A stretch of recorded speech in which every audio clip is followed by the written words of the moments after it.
My name's Alex, and you're listening to episode 60 of Who's on Top.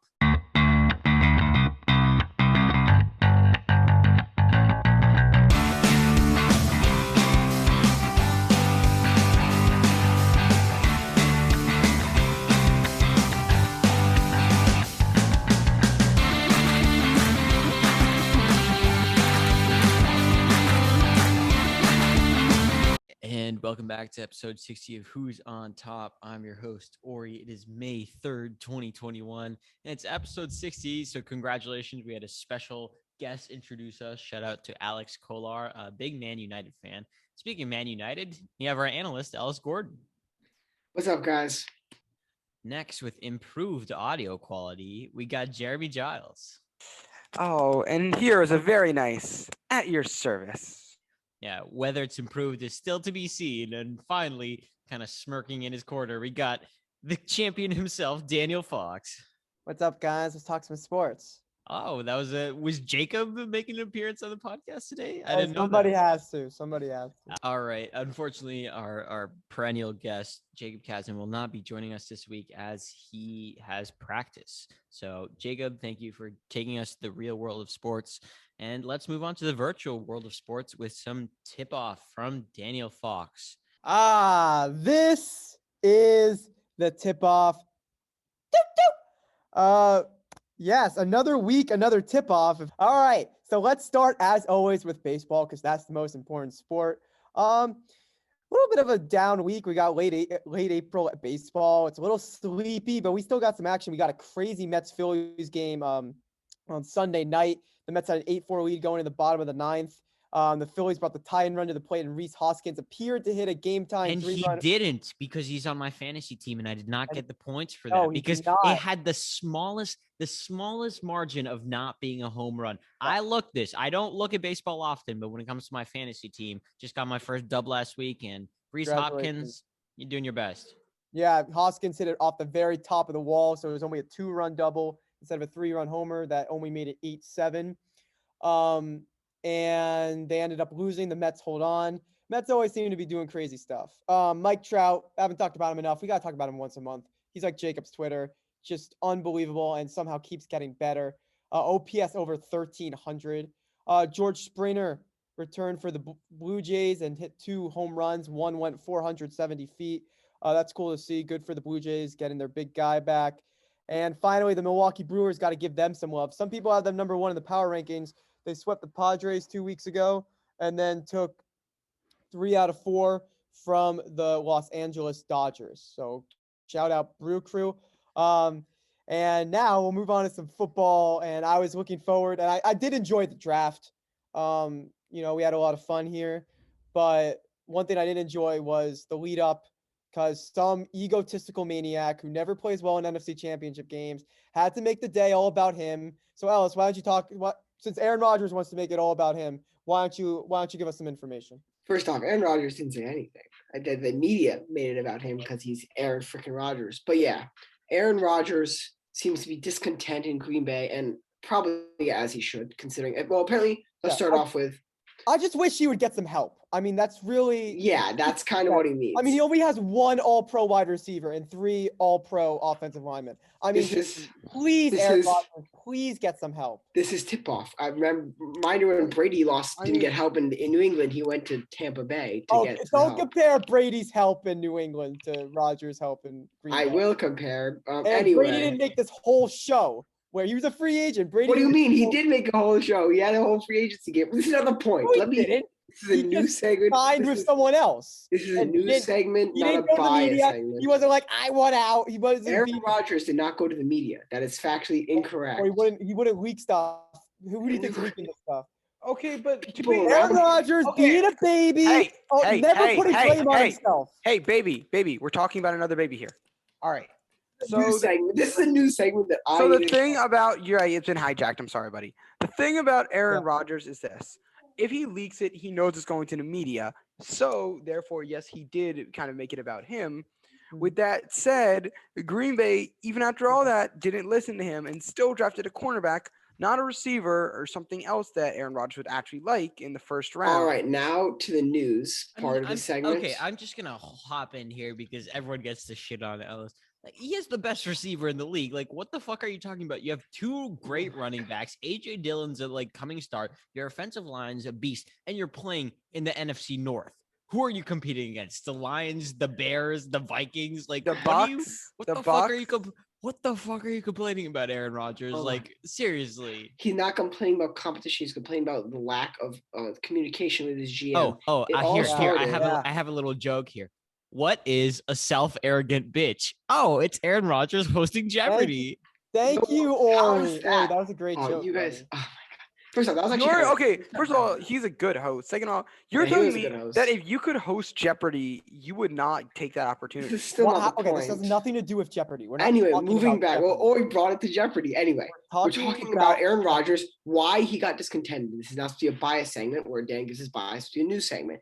So it all started when Aaron Rodgers, we'll start with the Jordan Love situation, which was ridiculous. And then it started when Aaron Rodgers expressed his love for Jake Kumaro. And then a day later, they cut him. They've been apparently the GM, according to sources, they've been going everything Aaron Rodgers has been saying, they've been doing the opposite of. So Aaron Rodgers is kind of sick of that. Is true. That is what the sources say. That you can say that he's lying about it, but that is No, what I'm the just saying. he You think says. Aaron Rodgers is the only quarterback who has had a quarterback drafted in the first round while he was still? Brady had Garoppolo drafted in the first round when he Yeah, was in and the second round when Brady he was left. 47. And Brady left New England. After I 5 don't know- years, and he didn't make a whole hissy fit about it. He did. What are you talking about with the whole Garoppolo thing? He did make a hissy fit about No, he Garoppolo. What are you didn't. saying? He told maybe not this big, but also you don't know who's leaking this stuff. And you don't Look, think Brady, Belichick's cut guys Brady likes? Let's just say. Still not the Look, point. I The think point is I think Aaron Rodgers is looking for a Rodgers trade and out. Brady are clearly in a very similar situation. No, they're not. Both have very different GMs. Aaron Rodgers has no weapons. Tom Brady has no weapons. So why don't we all complain and talk about Jared Goff? I still He have went shut up. out I and got still an haven't. offensive tackle. I still haven't talked about the news part of the segment, which is Aaron Rodgers. The leading right now is Green Bay next to Denver. We also might at points you don't know what if any of this is true or not. Like obviously some of it's true, but we don't know what is true and what is not, considering it's all leaks by people. A lot of questions for a Jeopardy fan there. It What is is true? a lot of What is questions. not?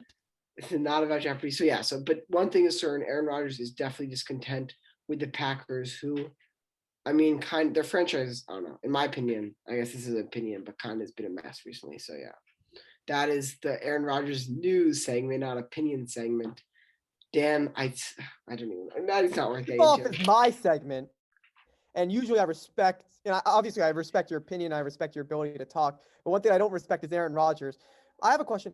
Why aren't we talking about Nick Foles? Because where's Nick Foles going to go? I mean, that's a guy who's won Super Bowl too.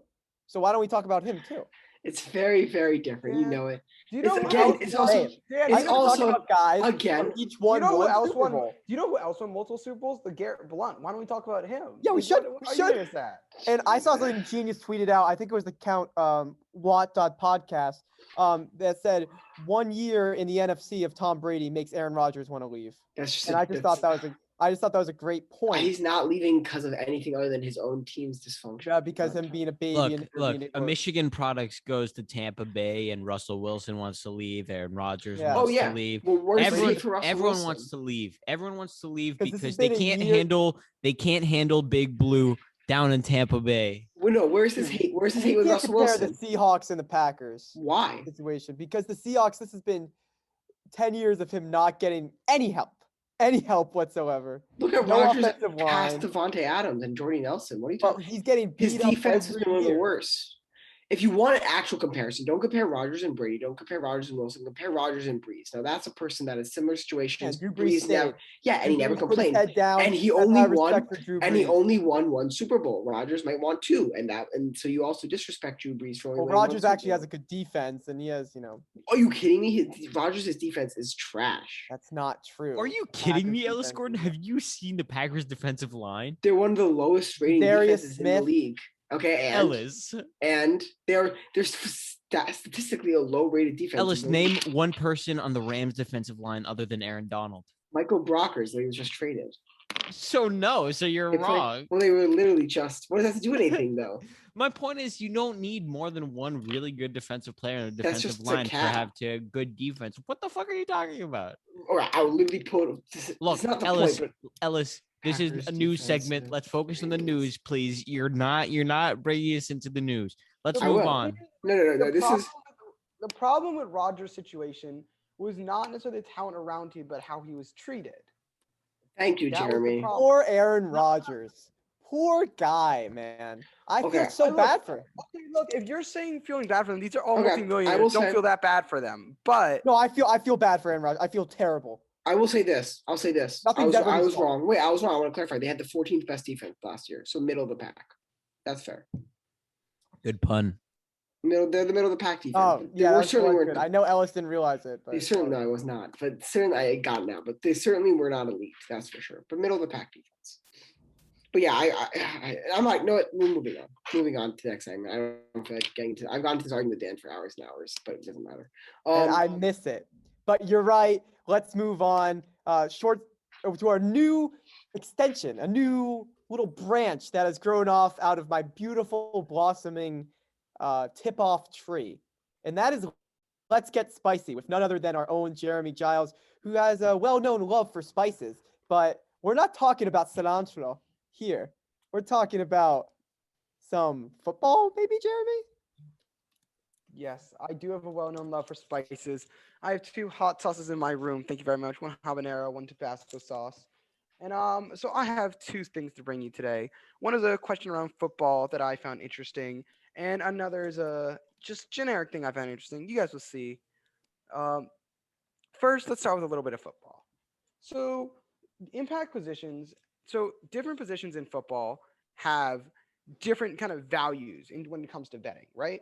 So, like an elite quarterback would be worth 5 to 7 points in a game of betting football, right? So instead of winning by 21 points, you might win by 26 or 29. Instead of having that many points, a non-elite quarterback's worth 3 to 4 points. And according to betting lines, offensive skill positions are usually worth 0.5 to 2.5 points, while defensive players are worth 0.5 to 1 point. And why do I bring this up? Because in this league, in the NFL, quarterbacks are generally valued so much more than any other position, even like a bad quarterback, right? Like oftentimes you would rather have a star player get injured than a bad starting quarterback. So I guess in what I'm saying, my question would be this: is there any situation in football where a non-quarterback is worth more point-wise to a team than a starting quarterback? So essentially, where you'd rather have a non-quarterback be healthy more than a starting quarterback. Wait, what? Say it again. Essentially, Sorry. is there any player in football that you'd rather have is there any player in football where you'd rather have a non-quarterback player get injured? Let me phrase this.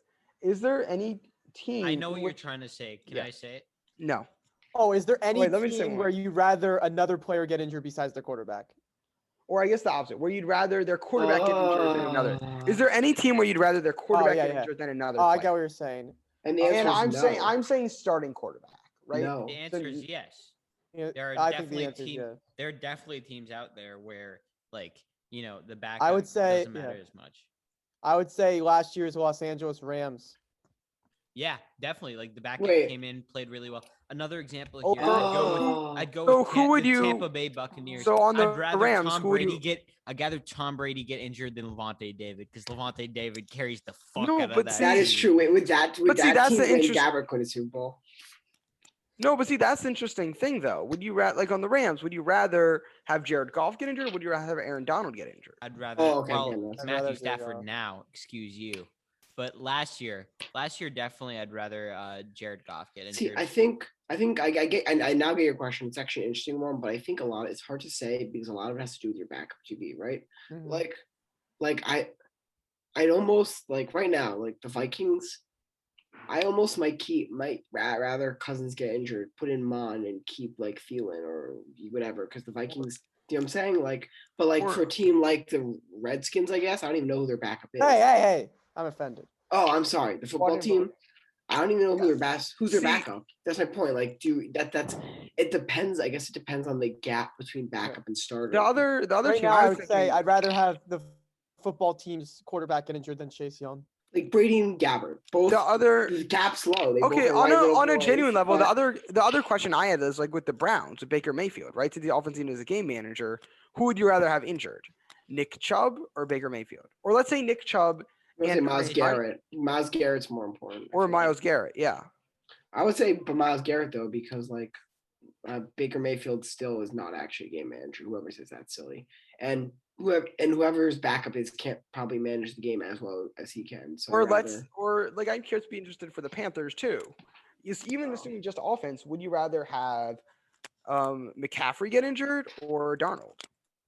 that's a better question because they don't have a backup QB right now though, so it's kind of hard to tell who's their backup QB, who's on the depth chart. I'd rather have CMC healthy than Darnold healthy. I disagree. I'd rather have Darnold healthy because their Ellis, backup's so Ellis, worse. the I thing kind of is, agree. it doesn't matter who. It really doesn't matter who's at I think it quarterback does. as long as you have CMC in the backfield. I guess I actually would really disagree with that. Like think Yeah. like this: 2 years, CMC was absolutely healthy, had like a thousand season, and they were like what 4-12? They had an awful record. But fantasy. But this year he was hurt, and they were 7-9 or whatever. Which is 6-10. significantly Which is a 3-win, so I guess that proves Jerry's No, point. I but guess. it's an improvement. Yeah. Well, If y'all um, say like a team is better without CMC, like y'all are seriously on Nobody's crack or saying that. something. nobody's No, saying Nobody's I'm saying saying- that, but they had a productive quarterback and passing game, and that And you that know, proved to quarterback be- isn't there this year. yeah, but I rather keep Darnold and lose CMC than keep CMC and lose Darnold, only because I know the backup for Darnold's so atrociously bad that in my opinion, it He's won't not. matter. He's pretty decent. Who's the way- backup? It's Will Greer, isn't it? So all right, so here's essentially the one I'm looking at now. Oh, it might be. In, Will tw- Greer. in 2020, the Panthers went 5-11. PJ Right. Walker. PJ Walker. He's actually not bad. In 20 So in I 20 might turn it back. I was Yeah, that's what I'm wrong. talking I about. was in 20. So in 2019 and in 2020, the Panthers went 5-11 both years. Oh, okay. Essentially means with or without Christian McCaffrey, it actually didn't have an effect on their win total. And I'm not saying that taking anything away from Christian McCaffrey and say he's not amazing. It's just I don't know. Like quarterbacks are seen as so important, but it's kind of interesting when you think about why. Do you have? right? Do you have a wait? I have a question. Do you have like data to like show, or this is just like hypothetical? Because I'm sure there's data out there. So that's kind of what I was saying in the beginning is that according to NFL betting odds, elite quarterbacks are usually worth 5 to 7 points. Non-elite quarterbacks are worth 3 to 4 points, while any offensive skill player is worth 0.5 to 2.5 points. And defensive players are worth 0.5 to 1. So that means, according to that, even the best offensive skill player is not worth as much as a quarterback in most instances.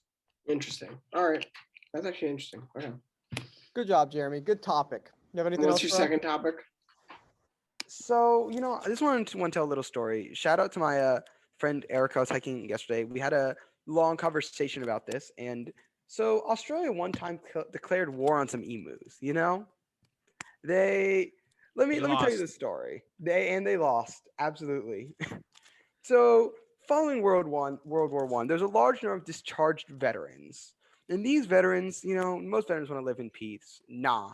The motherfucking emus invaded them. 20,000 emus invaded the farmers, the former veterans, going into their farm territory, particularly around Chandler and Waugulan, which is a fantastic name. They're ravaging the crops, they were killing the soldiers. They were So- not killing the soldiers. Okay, they were ravaging. I'm sorry, I said it wrong. They were ravaging Killer the crops. emus. Wait, we should They just were- make a news story. Killer emus ravaged Australia in a fight to I the don't death. think. I don't That's the think name of this episode. So the war started in October 1932. They were conducted under Commander Major J.P.W. Meredith of the 7th Heavy Battle of the Royal Australian Artillery. On the first attempt, the men were traveled to Campion, where some 50 emus were sighted. As the birds were out of range of the guns, local settlers attempted to herd the emus into an ambush, but the birds split into small groups and ran so they were difficult to target. And that's on guerrilla warfare, folks. Jeremy, when I Essentially, said the next significant event was on my birthday on November This is 4th. this is gonna be a 20-hour Meriden has established an reaction. ambush near Oh, Hilco I Dam. don't need an More than emu. 1,000 emus were spotted heading towards their next position. Just get to Long the story point. short, they had 2 attempts to fight the emus. They were able to kill a few emails. They're killing approximately 100 per week, and they killed over 2,500 birds. But the emus had survived. And for context of how little that is, there is over 630,000 emus alive, and I thought this would be a very great thing to bring to the podcast. And All that right. is all. That is the end of my second part of this segment. Guys, if Jeremy's not you're back welcome. next week, he's been fired. Summing, All right, summing, we need to find a summing, balance. yeah, summing it up. You could have said this, Jeremy. Emus invaded Australia, overran they- Australia. Soldiers fought back. Emus won. Cool story, bro. Move on. Okay, you know what, Jeremy? I appreciate what you brought to the table. You gave us a good football question and a funny story. You put a smile on my face and all of our listeners. So thank Exactly. you. You know, When you I need to have asked you to do this segment, this is about what I was expecting. Emu warfare. I could say that was what I was expecting. But yeah, that was the tip off with a little spice. Ori, back to you. I want Okay. Jeremy to produce a film called Emus in the Outfield. That's really good, actually. That's That'd be so really good. funny. Anyway, thank you for this interesting watching, listening, whatever you do on YouTube. This episode of the podcast, episode 60. And it certainly was a wild one. So yeah, that is next week. We might have a guest on. I've heard, maybe, hopefully. But other than that, why am I blanking? Oh, thank you for listening to the podcast. Check out our Instagram and Twitter at wat.podcast. It's capital WOT.PODCAST and WOT.PODCAST. Yeah, both. You get Dan's awesome content on Twitter when he posts. But you should, by the way, you need to link our next episode up, Dan. Sorry. And our Instagram, you got social media manager Katie and Photoshop manager Alice's posts, along with social media manager Alice's teaming work to make a Wait, can I perfect just say team. one thing? It's hard for me as a man with pride to just tweet, where the only reactions I get are from Kasdans. Now, Okay, so then don't tweet your takes in. it's easy for Jacob. It's easy for Jacob to do that. But as a Shout man out- with pride, it's hard for me. Shout out Alex. I don't know which one. I'm not doing that. Yeah, so follow, subscribe to our YouTube, turn notifications bell, give it a like, give it a comment, all that good stuff. We usually post highlights, not the full podcast. If you don't have the time or just want to see, if you just want to see our faces, you got me, Ori. Anyway, also listen to our podcast on all platforms. Just subscribe to that, turn on notifications like YouTube, so you know when our new episodes are out. They usually come out once every weekend. Whether that be a like summary of the week or what, like interview. With that, any more notes we think? No, yes. We always, if you want to start a podcast with Buzzsprout, do that. We have a promo code. It'll get you if you get our code, then it's not a code, but if you use our link in our description, you can get $25 Amazon gift cards if you use our podcast. If you start a podcast with Buzzsprout, a premium account. I think that is all the announcements for today. Now, hope you have a good week. Hope you enjoyed the podcast. Wait, Episode is the 60. vaccine out? Stay healthy and Is stay the safe. vaccine out, vaccine's Ellis? And ironically, The I am the only one of our friends that have not been vaccinated. Yeah, when's which your is appointment, ironic. Dan? Anti-vaxxer. I am not an anti-vaxxer. And Wait, when's your appointment? can we finish this? Fine. Goodbye.